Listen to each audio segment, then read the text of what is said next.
Hello, friends, and welcome back to the Popcast.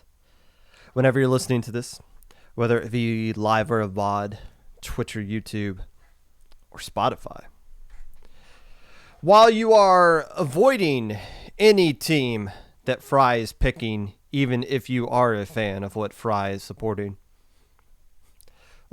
losing your Ludi set because your opponent misscheduled a haircut session, gentlemaning with your week 2 Ludi opponent on your own map list instead of playing out the one that Ludi provided for you. Whatever it is that you're doing right now, appreciate you taking the time out of your day to listen to this. Unless I don't. A quick story. I feel like I've told this story before, but it's one of my favorite stories from when I was playing in tournaments. This was like almost 2 years ago. We played in a tournament that had turf war in the map pool. Just randomly throughout sets, you would just see turf war in there. In this particular set, it was a loser's best of 3. Counter picks, except game 1 was turf war. We were playing against a team that we were very familiar with. SAC teams. We were both good SAC teams at the time. And game 1 was turf war. So I just straight up asked them, was like, what if we take all the splat zone maps that are in the turning map pool, I put them into the game, and I'll let the game decide I'll let the game pick that, and I'll be game 1. What do you guys think of that? And they said, yeah. And we did that. We without the TOs paying attention, we made our own map list for that particular set. Now the TOs, since it was counterpick, the TOs were curious what the counterpicks were, so they went back and looked through all the chats just to get the kind of information to see who was picking what. And then they saw that and DM'd me the next day, just like the sus eyeball emote.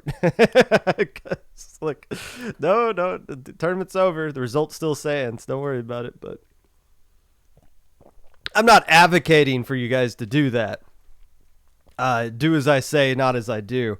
But yeah, sometimes maps are just so horrendous that you try to weasel your way around them at times. Understand that. As a player myself, I understand that. Sign-ups for Stormbreak is closed. Closed yesterday. They closed 48 hours before the tournament went live. In case you saw this narrative on Twitter, I have no affiliation to Stormbreak. I don't work for MIT or anything like this. I'll be commentating for it.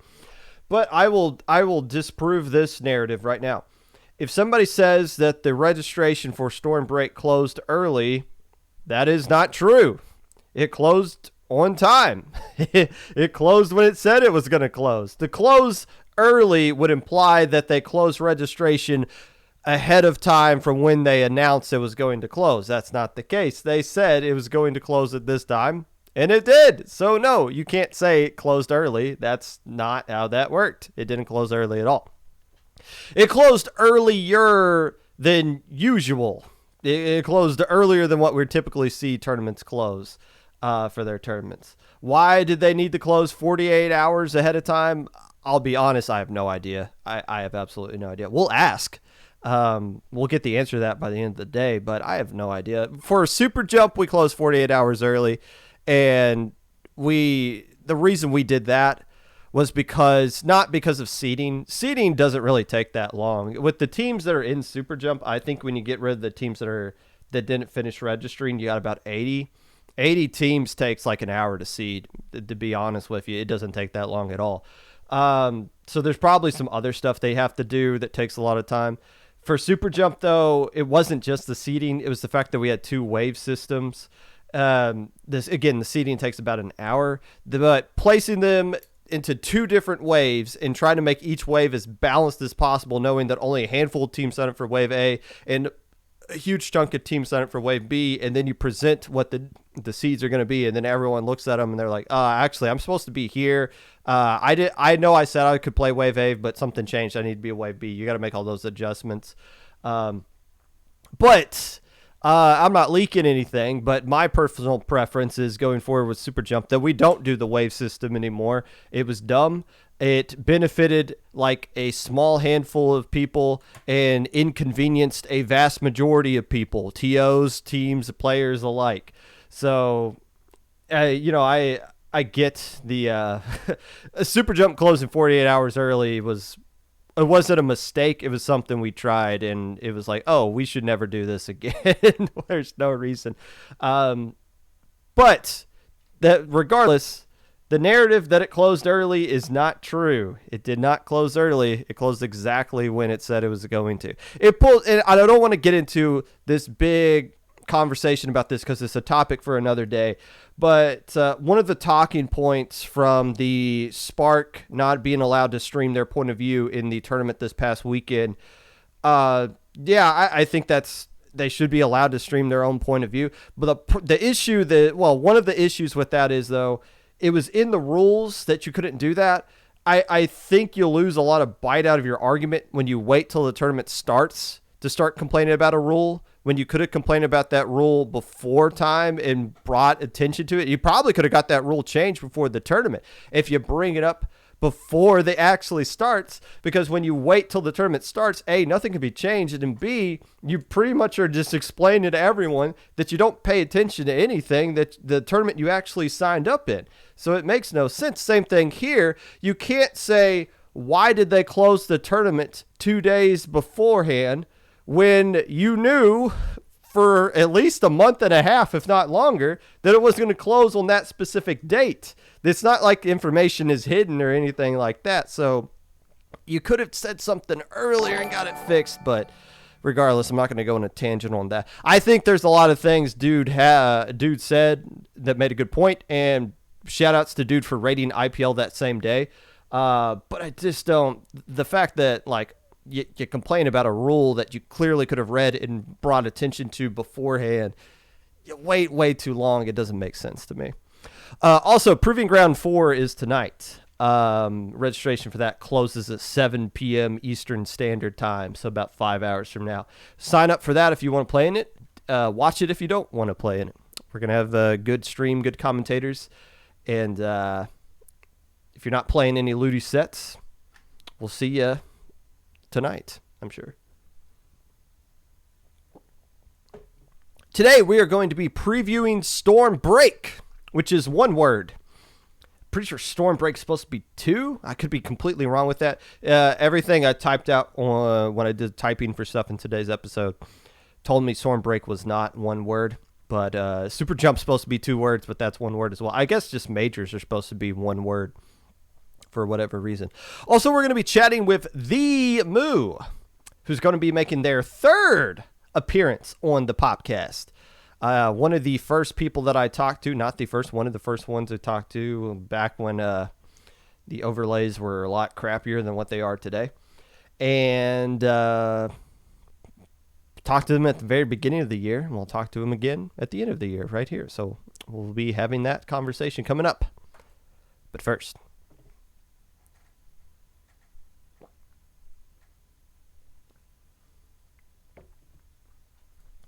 Stormbreak is brewing.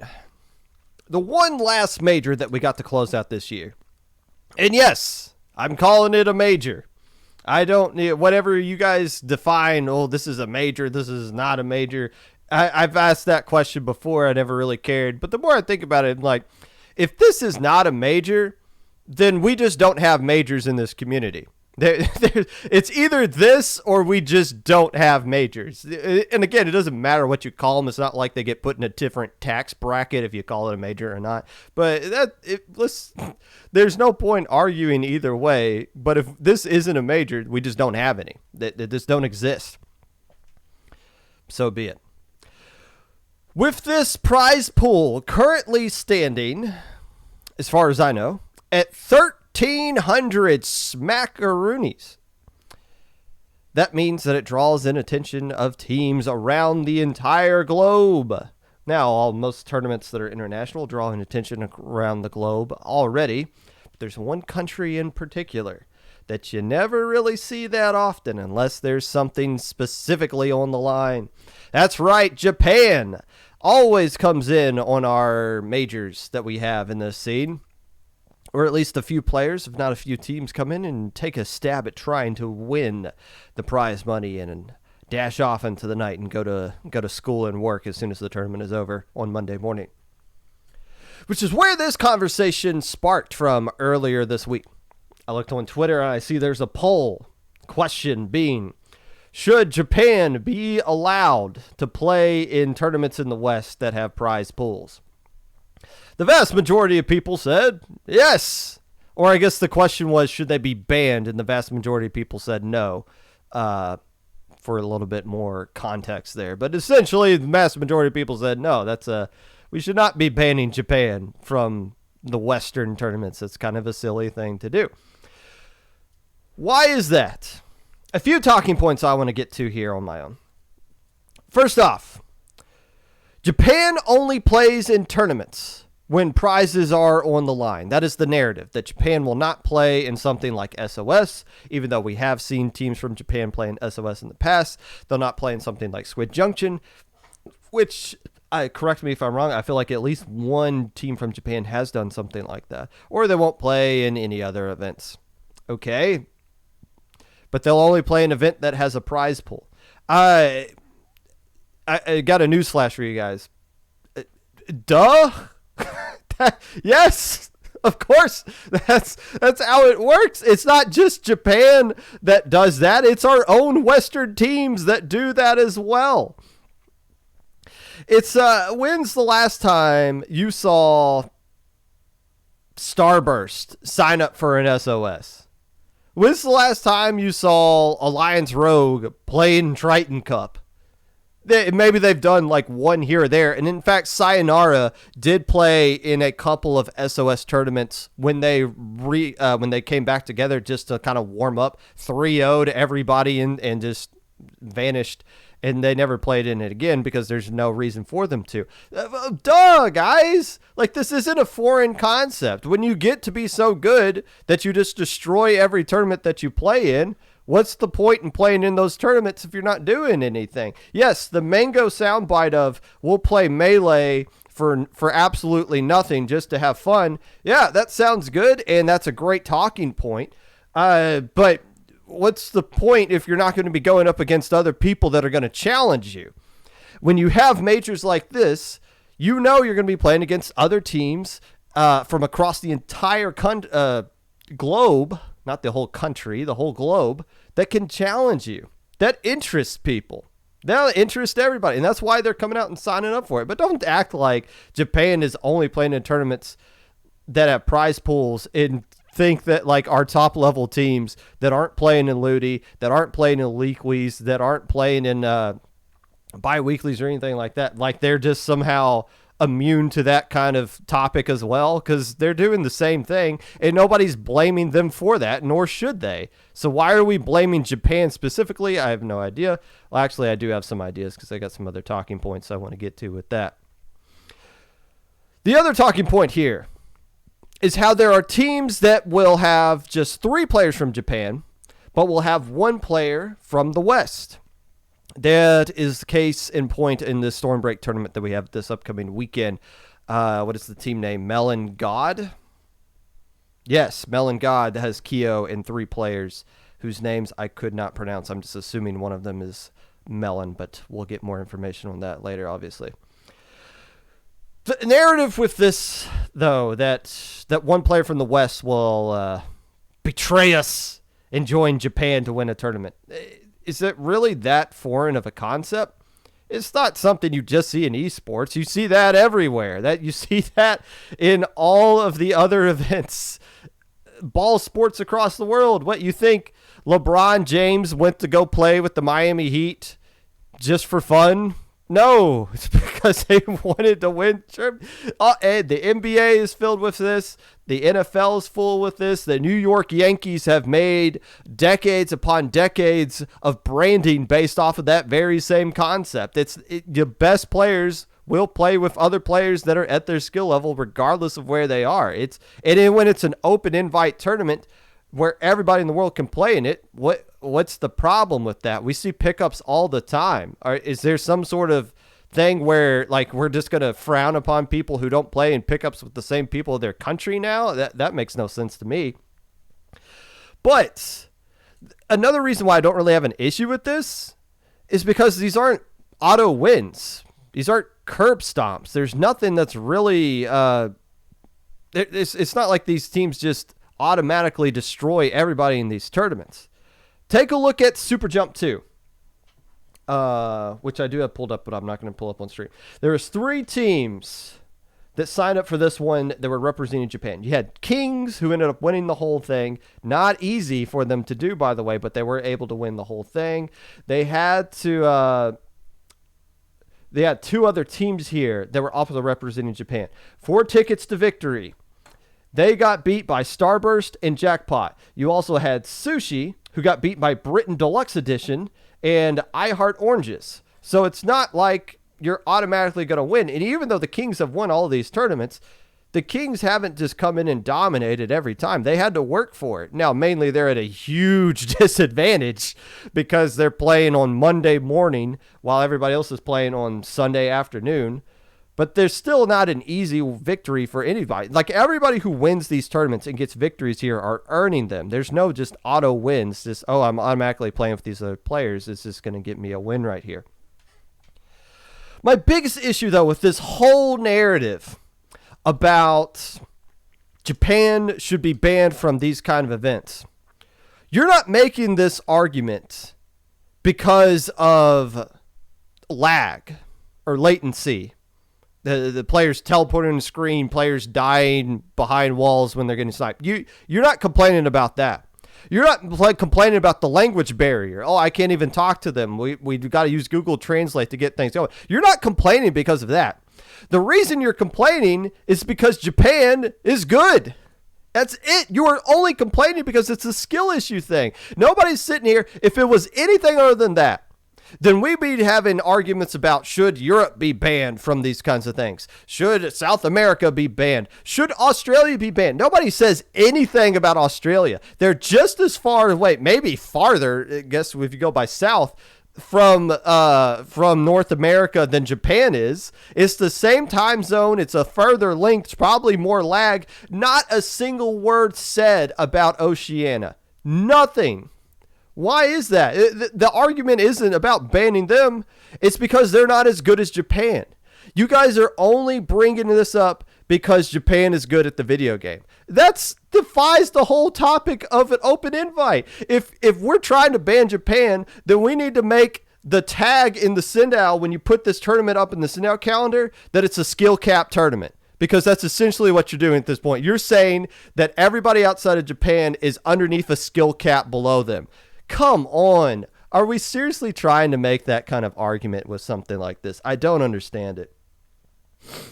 The prize pool allows the opportunity for the best players to play the best. And that's what everybody should be wanting, especially when you're at the top like that.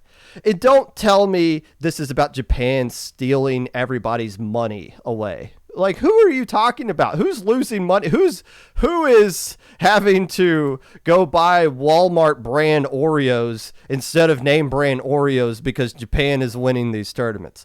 Let's squash that narrative right here. Let's take a look at some of the other majors that's happened. The last two Super Jumps, the last two 20XX events. If we take Japan out of the equation, here are the list of teams that will win those events. Starburst. I can't, my handwriting's pretty bad. I can't read this last. Starburst. That's it.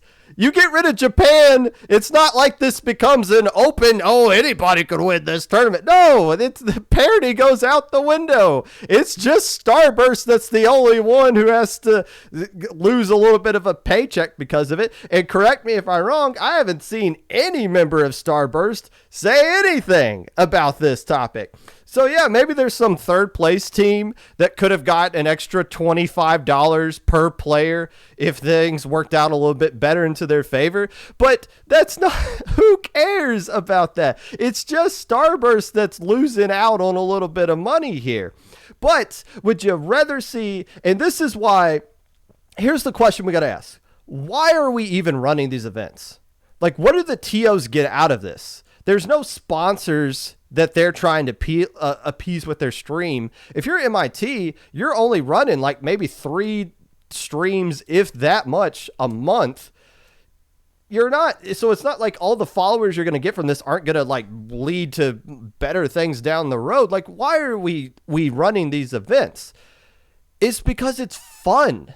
It's about seeing the best. As the viewer, I don't want to see Starburst beat Sayonara 4-0, 3-0, Sayonara take them to a game 5, only to lose that game 5 again. I don't want to see that anymore. I've seen that so many times. It's exciting if Alliance Rogue or Sayonara beats them, but they haven't done that yet. So it's either this narrative of, are we going to see that? Or are we going to see Starburst play something I haven't seen before, which is a monster from Japan that I rarely ever see, only a couple of times a year on a Western channel. That's what is interesting to the viewer about this tournament. That's what drives things up. That's what makes everything exciting to see. There's also a lot of positives to this, to us making the connection from the Japan scene. And you guys have already seen this take place, and you're going to see it tomorrow with the Splat World Championships. 2 teams from North America and 2 teams from Europe going to be representing their respective regions in the Splat World Championship tomorrow. There's going to be an English broadcast on IPL. And then we got Area Cup on Sunday, which I believe, correct me if I'm wrong, I believe also has an English broadcast as well. We're making these connections. You know what the North America qualifier used to be for the Splat World Championships? They would just take the top 2 teams in the frickin' Nintendo tournament and invite them.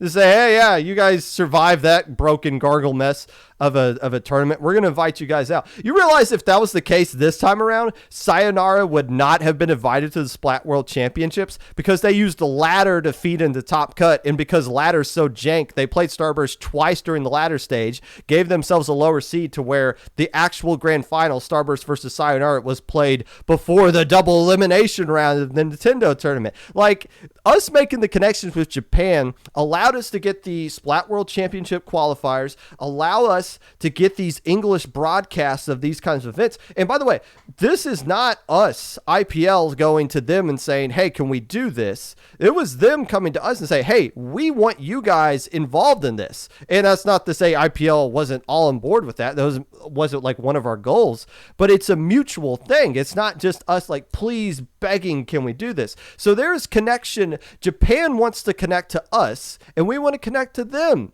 So these things are good. Like if we want to grow our sport, there's about 1 million things we got to do.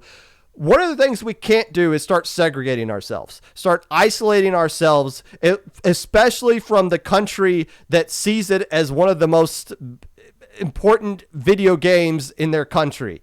Like, we can't just separate ourselves from that. We got to find ways to make connections. And if that means we have to suffer through an exciting Kings versus Starburst match again, I think we can suck it up and go through it with that.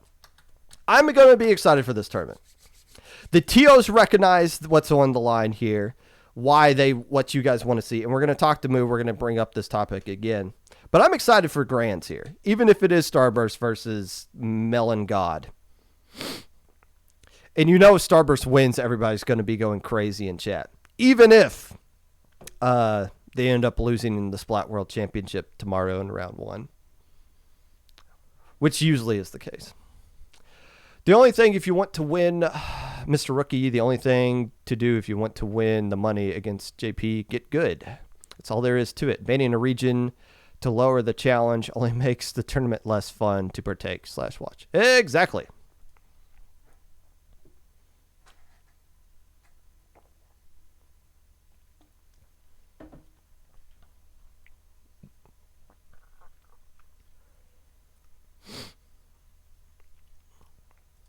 Now, and we got that topic out of the way.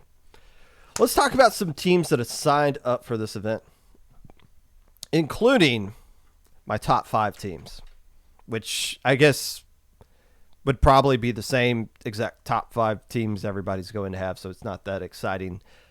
These things aren't low ink. They're not as unpredictable, but you can still see some interesting things happening here. But it's not just about the top 5 of any tournament that we have. And you got 80 teams signed up officially for this tournament as of right now. 87, but 7 of them aren't incomplete, so I don't think they're going to be allowed to play. But who has something on the line that probably isn't going to make podium here? First off, Mango Heck Mech is the team that we all need to keep our eyes on here. These guys were playing in low ink earlier this year. I think most of them we kicked out of low ink just like a couple of months ago. And then they went on to win the SAC off-season tournament. And then they went on to make Div 1, and they've been looking pretty good in the early portion of Div 1. I believe they beat Spark pretty convincingly, like 5-1, 5-2, something like that. So Mango Heck Mech has just turned on the gas, and they're going pretty hard in these tournaments that they're playing in. So I'm going to keep an eye on them here because I feel like they got the capability of getting some other pretty impressive upsets along the way. Or I guess at some point it stops being an upset and it just becomes the standard. Hypnosis. Dylan, Nico, Sleepy, and Grape. Is this the same Dylan that used to be that Gluga monster way back? I remember they used to play, like the first time they were doing stuff, it was for that Ultra Squid team. Which is, I think all those players are just non-existent anymore. But that Dylan player went on since then to become a really strong, I believe, Div X at one point as well. So that's just roster in general of Hypnosis, real team, pickup, or whatever. Dylan, Nico, Sleepy, and Grape. That's got some potential there to do some stuff in this tournament. My Lag Paradise is a team I got my eye on. Why? I haven't seen them play in a while, and I'm curious what they've been up to. I wonder if they got work this weekend or something, but hopefully they play all the way through. I just want to see them play. That's all I want. I just want to see My Lag Paradise play. Hex deserves a little bit of recognition here. They're playing in Proving Grounds tonight. They won Squid Junction earlier on Saturday, and they seem to be doing pretty well in Div 1. Hex is one of those teams that has the capability of knocking off a top 5 team. We've seen Tempest do it in 20XX. Why not Hex being able to do something like that? Cherry Limeade. I had some doubts about Cherry Limeade. I said I feel like they were going to overthink Ludi when they were playing in it. But the more Cherry Limeade's been playing as of late, the more consistent they've been. The only real adjustment they made since they won Proving Grounds is this moving Pika from Brush to Wiper, and that's been working out really well. But they figured it out. They figured out what works for them, and it's not random weapon generator, double blob nonsense anymore. It's Charger, a couple of juniors to work with, a couple of different Wipers to work with, and a couple of midline Slayers for Crim to work with. And Cherry Limeade with that lineup is really freaking good. So we'll see what they can pull off here this time around. Last Resort. Last Resort doesn't need to have a good weekend, but I feel like they haven't lived up to expectations. Not that anybody's expectations is anybody's business but their own, but just by the name power that they have, you felt like Last Resort would be a little bit more a step above where they currently are with the results that they got. So here's another opportunity for them to kind of get back up to where we thought this team would be. And I know they've been grinding. I know they've been scrimming a lot and streaming their scrims as well. So Last Resort's a team I'll definitely be looking at to see if they make a big step up this weekend. Seafoam. These guys are all over the place. My goodness. 1 week they're getting swept by Rising Wave and Splatamax. The next week they're sweeping DNA, and yes, I know DNA kind of threw, but at the end of the day, they got the win. And taking 2 games off of Sayonara in the Proving Ground qualifier for NA, and at some points looked like they might actually find a way to beat Sayonara. They looked pretty good against Sayonara. It could have been one of the NA teams representing the region in the Splat World Championships. And then they turn around a week or two later, and they're playing against Smoothie in Grand Finals of SOS and are getting swept. Swept pretty convincingly by Smoothie, a Div 1 team. So Seafoam is just all over the place. And, everybody struggles with consistency. Everybody struggles with consistency. At least half of Div X all the way down does. So it's hard to say how good they're actually going to do, but if anybody could use a fantastic weekend, Seafoam could do it. And they got the capability of doing it. They showed us how high their high is. It just, can they lock into whatever that high is for a weekend? The last team I'm going to talk about here, and I've kind of alluded to them a little bit earlier when I talked about them beating Seafoam yesterday. My goodness, Smoothie is really damn good. They're really good. And it works out for them because they're built for the meta. Haya's been using Splash since Splatoon 2. Boopies have been using Splash since Splatoon 2. Lost now has a broken carbon kit to work with. Balloon just has to do what they do, which is set the stage for everything to work out perfectly with their support weapon that they use. And GG's Dan has been playing out of their minds since Riptide on. GG Dan has just entered another level of where that player has been. So just their roster altogether is just good, and they're getting the results that are pretty surprising. They're way ahead of schedule for where I thought they would be, and they're set up for good things in this tournament. Now, my top 5 teams. Actually, we'll throw in number 6. Graveyard Shift is at number 6. Could be a top 5 potential team. I just feel like these other 5 teams are a little bit ahead of them. But let's all go in order. I think we all got this right. Number 5 is Sayonara. And the roster that Sayonara is running in here with, because they lost Jared and they lost Zero, who are not playing in this tournament at all under any team, as far as I could find. But their roster right now is Sun, Q, Leafy, and Legend. Isn't this just jackpot? If 75% of your players represent jackpot, it's kind of like that Krusty Crew Enigma thing where 60% of their players are from Enigma. You got to just name yourself Enigma. This is Sayonara that's just jackpot at this point. Now, is Leafy and Legend like officially on the roster? Like, is this Sayonara's new official roster, or are these just players that are subbing in? I don't know. But that's the roster they're running in here with. It's a strong roster. I don't think it's fair to put them above anybody else at this point, though. Number 4 is Oro Jackson. And at one point, it seemed like this team was EU's finest, that this was the new monster that was going to be coming out of Europe. But they were a clear second place. They're clear second place to Alliance Rogue at this point. The EU qualifier, they only took one game off of them in a best of 7. And they beat Graveyard Shift twice, but that second time they beat Graveyard Shift took them all the way to a game 7 in the EU qualifier for the Splat World Championships, which Oro Jackson will be playing in tomorrow. But I can't justify put them over these other 3 teams I got ahead of them. But I still feel like they're better than Sayonara. In fact, they did beat Sayonara in that 20XX tournament in different rosters going forward, but Oro Jackson, number 4, is pretty solid. Number 3 is Alliance Rogue, and these guys are coming in crazy hot right now. If there's anybody in the West that could beat Starburst, it probably is Alliance Rogue at this point. And Alliance Rogue did play them in 20XX and couldn't beat them then. That doesn't say they can't beat them right now, because this Alliance Rogue team is crazy good right now. Their losses that they took in early November woke up some sort of sleeping demon inside of them, and they've just been tearing ass the entire time that they've been playing ever since. Winning every tournament they play in, destroying everyone they go up against. I really hope we see an Alliance Rogue versus Starburst set at some point this weekend. Number 2 should not surprise you. If there's a Japan team in here, they got to be number 1, so number 2 has to be Starburst. And there's not really much else I can say about Starburst that hasn't already been said. They're the best team in the West.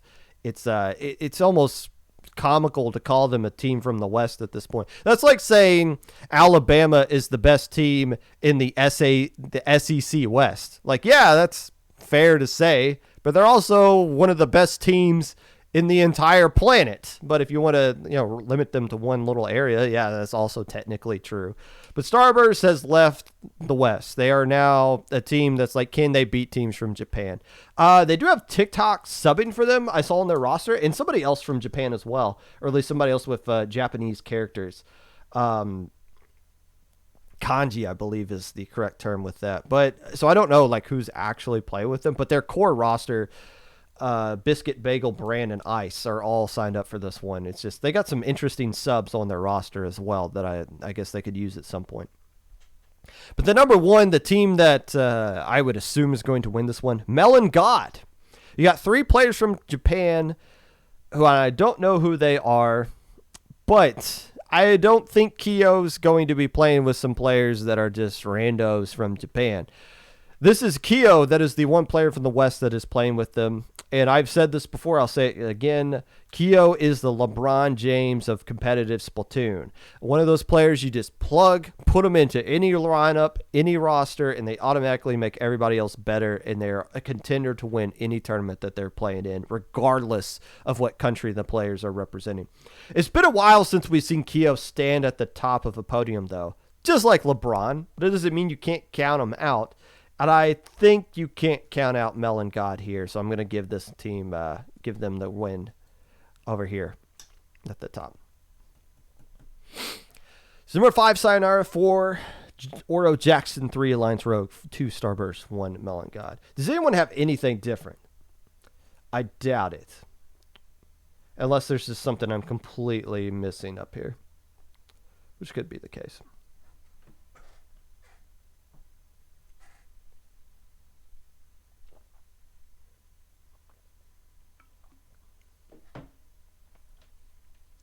And last, but certainly not least, that's enough of me talking. You guys didn't even come here to hear me talk anyways. You came here to hear the moo. So, Hi. Hold on. We're not there yet. We're not at that point yet. We could be though. Okay. Could be close enough. Yes. There we are. Am I here? You are here. You are here. So Am I here? welcome in. Hello. Welcome into the Popcast for a third time, mind you. Yes, I didn't know I was one of your first few. You forgot That's about that, new to didn't me. you? Yes, that was a really long time ago. That was a long time ago. We've all grown so much since then. Player for the Flying Dutchman, org admin Yeah. for MIT, and hails from a country that couldn't score a single goal against the United States in the World Cup. The See, Moo. that would hurt if I cared about football. So missing that swing. Fair enough. Fair enough. You know, we don't care about football over here either. How's morale across the pond today? Good question. I'm relatively out of touch with all of that because I don't particularly pay attention to the World Cup or anything, but Well, we did how's end life up in sitting general? down. Oh, life in general. Yeah. It keeps struggling. We had snow here, and we haven't had it until since like 2020, which is for you guys that would be seem weird because we're England. We have no sun at all, so we would obviously have snow. But yeah, it snowed, so it's minus something outside, minus 1 degree which Celsius, which I don't know what that is for you. I I think your zero is 32. Yes, so it's Yeah, just slightly below that. below freezing, essentially. Yeah, Okay, fair enough. Yes, that's we use Fahrenheit for whatever reason, but they don't ask me my it's got to be opinion different. on. Have you ever considered dropping the out of your name and just going by Moo? Like, what does the add to the name? That was from I when I first started playing Splatoon, I changed my like IGN completely to my nickname in real life is Moo. Everyone in my family calls me Moo because it derives from my name. But when I put it into the Switch, it felt so short and I didn't like it. So I'm like, what can I add? The so now I'm the Moo. Fair enough. Nice little flair that it brings there. Exactly. You know, Differentiate. there are a couple of moves in the scene, so I guess it does make sense to kind of the moo. I guess to add a little Yes. emphasis there. So the last time that I had you on, it was the beginning of this year, and we were talking about Ink Odyssey. Ink Odyssey had just become Yeah. a thing. It was coming out. So how has Ink Odyssey gone throughout now that we got a full year of data to look at? Incognita's doing all right. I think drafts in general are just aren't where they were like a year ago. It was very in a year ago. Um, that's not to say Incognita's doing bad. We've been asked about doing an IODC, but we maintain the stance of like we're not gonna run IODC when there is MPDC, you know? That just doesn't make sense, especially with MIT's philosophy of like having tournaments that at least are different in some way to make you don't want to just a carbon copy of a tournament. Like, what's the point of that? I mean, we would run it differently to MPDC, but that's still a mid-level draft tournament, and there's no point in like running over that. You're talking about the midpoint draft cup that's going Yes, on. yeah. Okay. Do you still have a lot of crossover between players that are both in midpoint and Ink Odyssey? Like, is it like does it Oh feel yeah, like it's the same thing, or is there some differences? But it's not the same thing. I was of the opinion how what 12 months ago that Ink Odyssey being around wasn't really going to change anything for midpoint because people are always going to chase the I want to be in this exclusive area right, sort of thing. So midpoint allows for mid-level suggestions. IO allows for just mid-level drafts for anyone who is mid-level. And I think that's what we intended. when did the merger with Deep Sea Solutions or the Yes. buyout or whatever you want to call it? When was that? I forget. That was this year, right? Um, that was this year in April. I don't know why I keep thinking it's May, but it was in April because we started talking about it in March. Um, and then yeah, relatively quickly came to the decision that it it was a mutual decision, good idea for both of us. And I mean, we had a lot of crossover and stuff anyway, so we knew that that MIT sort of philosophy and the way we like to run things would be sort of similar as well. So how's Minnow Cup and Megalodon Cup been treating you guys so far? Minnow has been great as always. Mega, we are in the new year starting a massive push to try and get Mega more signups because people, I still think, are underestimating playing a single mode tournament. Like BNS was big uh, back in, I don't remember what year, um, 2019, if I'm correct. Um, so a single mode for as an open tournament, I feel like is pretty slept on. Like, come and practice Rainmaker. Come and practice Clown Blitz. It's in all of your tournaments. Why are we not practicing it? If you have a particularly, if your team is particularly bad or not as good at a certain mode, like why not play in that tournament to, just play it, grind through it, because that's the way you're going to get better at it.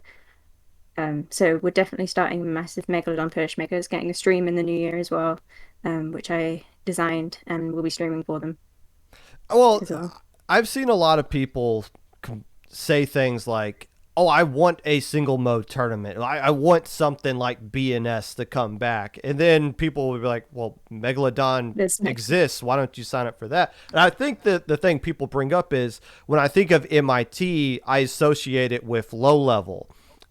And yeah, that's a narrative. To be fair, that's a fair narrative to think, considering what MIT has been in the past with Launchpoint and the success it's had with that. So, as you're trying, you got Stormbreak here, you got Megalodon. Like, how are you trying yeah. to fight against that narrative and let people know that you are becoming a open thing, not just a low level thing?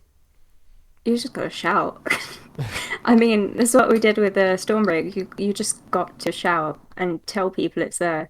I mean, you can do the best you can on advertising, but for Stormbreak, we reached out to high level teams to make sure they knew it was a thing, making sure it's on Sendu, making sure it goes on the comp feed, stuff like that, and trying to m make it people aware that it's there. Um, and I think going into the new year, that's MIT's big push that Mega is going to be a golden child for a The golden child. bit. So there you go. Hey, we know there's a demand for it. They just won't sign up for Exactly. whatever reason. So Stormbreak, transitioning into that conversation. That's why we're here. The prize pool, is it still at 1,300 as of right now? It's just over 1,300. So the 1,300 was for advertising purposes. It's 1,326, I think. Yes, 1,326. So just a It, little bit over and that's dollars, not pounds. dollars. Yes. Okay. Is the dollar better right now? Would you know? Um, Technically, it's not better. I mean, we still cost less, so it's about 85 to a dollar at the moment, 85 pence to a dollar. So there's going to be a lot of conversion there on my end. And considering that I'm the one dealing with the money, I've also gone ahead and taken we're writing all of these in dollars, right? I'm making up anything for if the exchange rate changes because I don't want to say that we've got $1,300 for it to just fall short because of the exchange rate. So anything that the exchange rate causes, I'll be making up, um, which I found pretty important considering that, UK versus US at the moment and just any exchange rate really. Yeah. I mean, we laugh about this, but the reality is when you have a tournament like this, you have no idea what that currency is going to be transitioned into. Like it could go to Japan, it could go to somewhere in South America. Like it could go to any kind. It's going to start off as dollars, but it's not going to end up as dollars when it gets to Yeah. the final hand, which is An I think it's a interesting lot. thing. It's something that I don't think anyone really considers. And it wasn't until we got asked to run a major that I kind of went, oh, wait, I'm gonna have to deal with things in pounds to dollars, and then I'm gonna have to deal with any other exchange rates. So I kind of put my own personal pledge on that I'd make up anything that the exchange rate manages to mess up. Can you talk about where the initial funding for this came from? We got approached in May this year, so that was relatively quickly after DSS actually. Um, I can't say who. They wanted to remain anonymous. Um, So they put forward the initial $1,000 for us and asked us to run a major, which Wag and I were freaking out about as well. It's like, what you could have asked anyone else, but you decided to ask us, so we were very humbled by that as well. And then we did want to run it this year, which is why it's in December. And with the way that freshwater shoals were shaping up, we wanted to let that happen and then have some breathing room because I mean, MIT is a little bit notorious of keeping like there's more and more and more we keep announcing at the end of every LPDC. Mhm. So we still wanted to give it a bit of breathing room before we announce this. So we ended up started talking about dates in September. Um, and yeah, it just happened from there. And you will be taking donations during the tournament. Is that true? Yeah, yeah, we will be. Um, we'll be taking it through PayPal. And we've also got the prizes as well. Forgot to mention from the sticker prizes, which are funded by our Patreon supporters. So a massive shout out to them as well because, like, I think I have them here. We get Yeah. so That just shows up. yeah, Do very I have excited some of for those at those. my house? You have one of them at your house. You have Libra over here. Okay. Yeah. The other three, the crest is new, and obviously you've got the Stormbreak for every bracket winner, which includes upper bracket if they would like it. Well, yeah. Why wouldn't they like it? They won it. It's their Yeah. trophy. Um.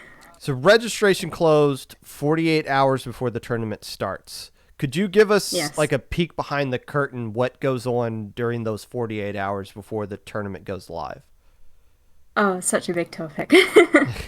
Um, there's a couple things. So obviously the most obvious one is seeding. Um, MIT's not done this before. That's the one thing I don't think people are considering here. This is MIT's first ever sort of major tournament with a major set of teams joining who we then have to seed. And I mean, Wag was very set on her Avengers, as she called them, her team of seeding staff who she wanted to come in and seed for Stormbreak. And given that this was a couple of their first times, we've got a good couple coming from Minnows verification, we've got them from IO and launch point verification, and then we've also got Parias, K-Bot, and Roundy doing amazing jobs over there, dealing with more high level players. And we wanted to give the staff who had never seeded a major tournament time because this is their first time. I mean, it's MIT's first time as well. Um, and you also got to consider that the timing that we chose, a lot of the staff don't do have finals. The NA staff have finals. Christmas is coming. Luti's around, um, and it was just we wanted to make sure we could do the best job we could, and so we gave ourselves the 48 hours. It's also an advantage to the production and for myself as well, um, because I don't think people realize that MIT's streams aren't coded in any way. Um, we have Chubb who does a little bit of coding, and then I create all of the MIT overlays in OBS. Stormbreak's going to be created by Chubb in OBS with a little bit of coding as well. But for us, production is a lot more. We kind of have to compensate. When I'm streaming LPDC, I've got to change the maps in game. I've got to change the maps on screen by clicking and finding that map image and putting it on screen. So there's a lot more extra steps that we have to take.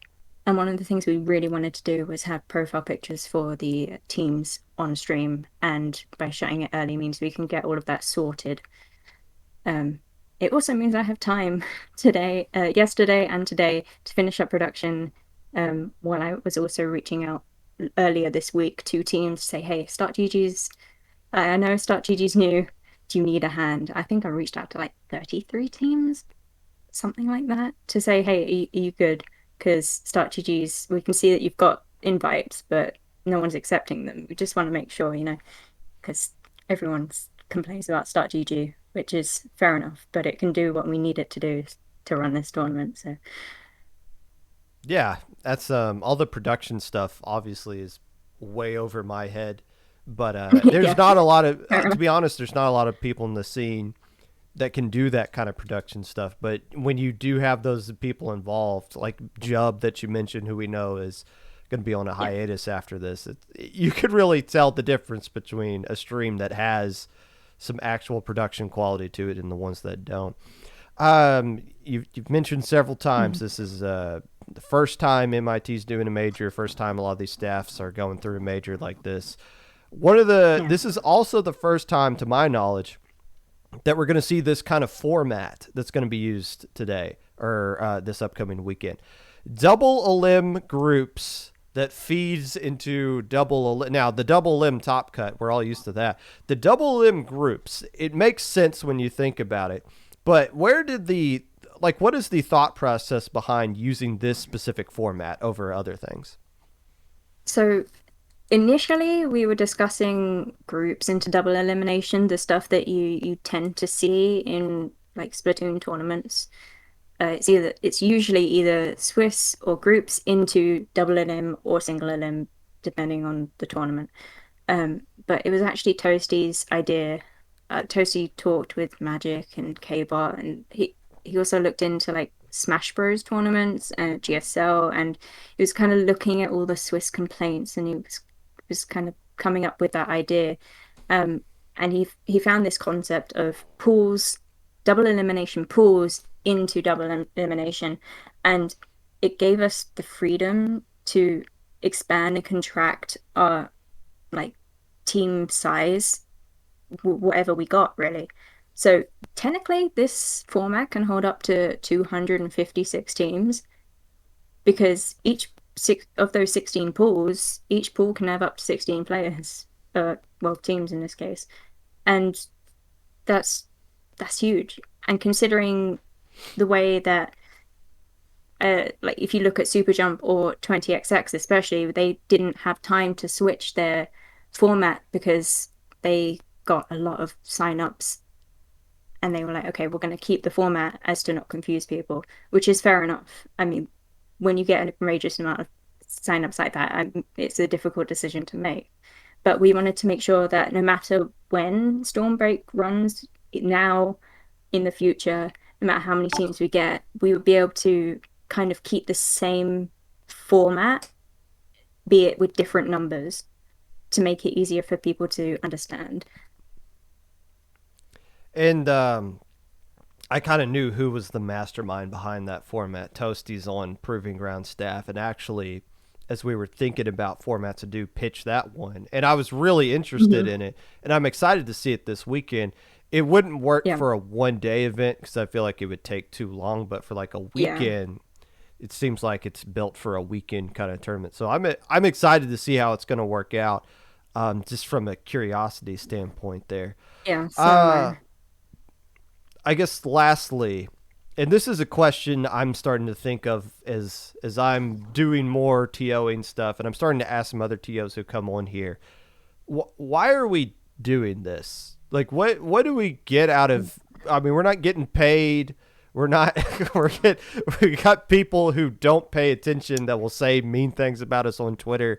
Like, why are you TOing? Like, what do you get out of it? It's the age-old question, isn't it?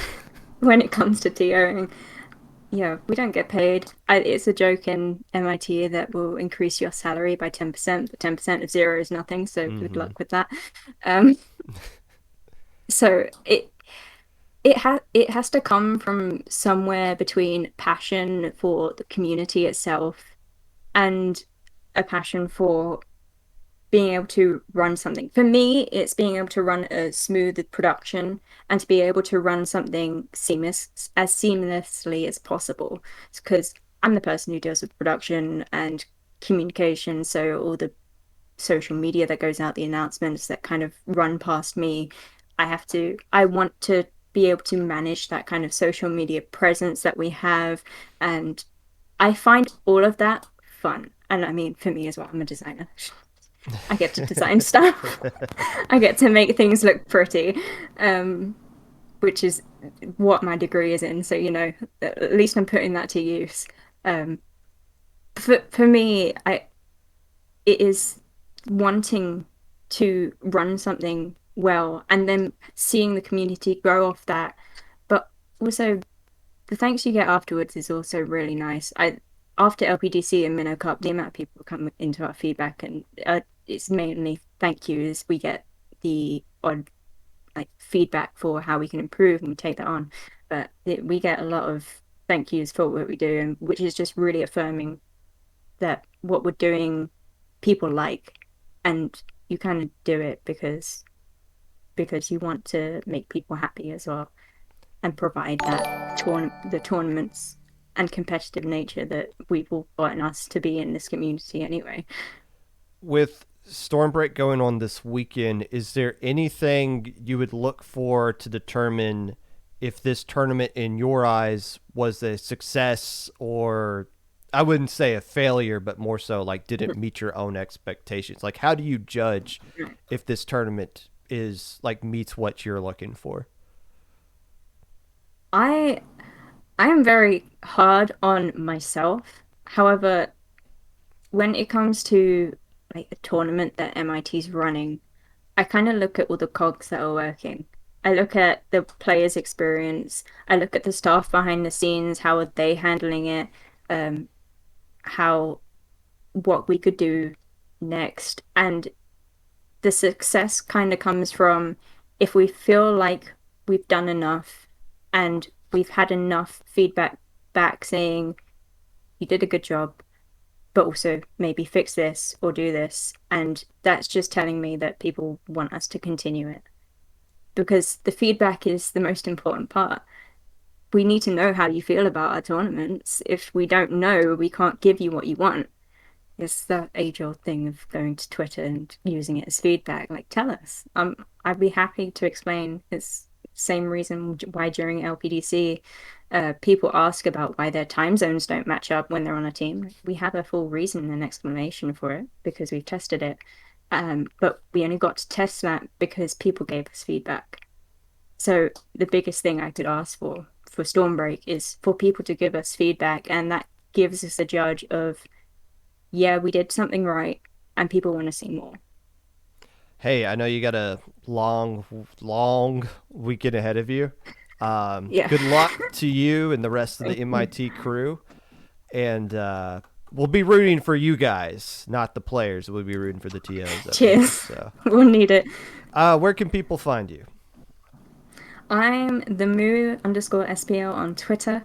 I also have a website coming out soon, probably in the new year with my full portfolio and everything.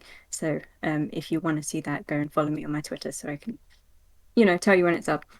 Well, there you go. Hey, Magic's been on here 4 times. You've been on here 3. Kbot's been on here 3. JPEG 3 times. So you're in a good little exclusive club now. We'll see if So, we can get you in up. January, yeah? Yeah, we'll find a way to get you up to that Magic category pretty soon. So we'll talk to you soon, Moo. Thank you for coming on again. Definitely. And Cheers. that was the Moo coming in from MIT to give us a little bit of look behind the scenes of what's going on with Stormbreak coming up this weekend. Like talking to TOs, like getting their different perspectives. She alluded to how there's a lot of people that are getting their first experience running a major, and a little bit of experimentation going on there for the rest of us TOs to keep an eye on and see, That's what works. That's what's important with TOing, like growing, is like looking at what other people are doing and trying not to make the mistakes that they make and learn from the successes that they have as well. So that's why I like talking to TOs. Sometimes we talk to players, and players are usually cringe and bad at interviews as well. Even though we should probably find more ways to talk to them going forward. But that's it. That is your tournament preview for this upcoming weekend. We will recap everything on Monday. I'm going to be commentating it on Sunday. And Saturday, I'm out of town all weekend. Make sure you sign up for Proving Ground, which is this upcoming 4 hours. Registration for that closes in 4 hours. So make sure you sign up for that. Watch the stream tonight. If you'd like to be a part of the Popcast in any way, feel free to reach out on my socials below. Twitter, Mr_Popgun. Discord, Popgun, hashtag 5882. YouTube at 25Popgun. Twitch at Popgun25. Anchor.fm /Popgun. TikTok at Mr_Popgun. Channels intended for mature audiences. Make sure you guys are aware of that, I guess. Stay safe, get vaccinated, and don't get your grandparents sick on Christmas.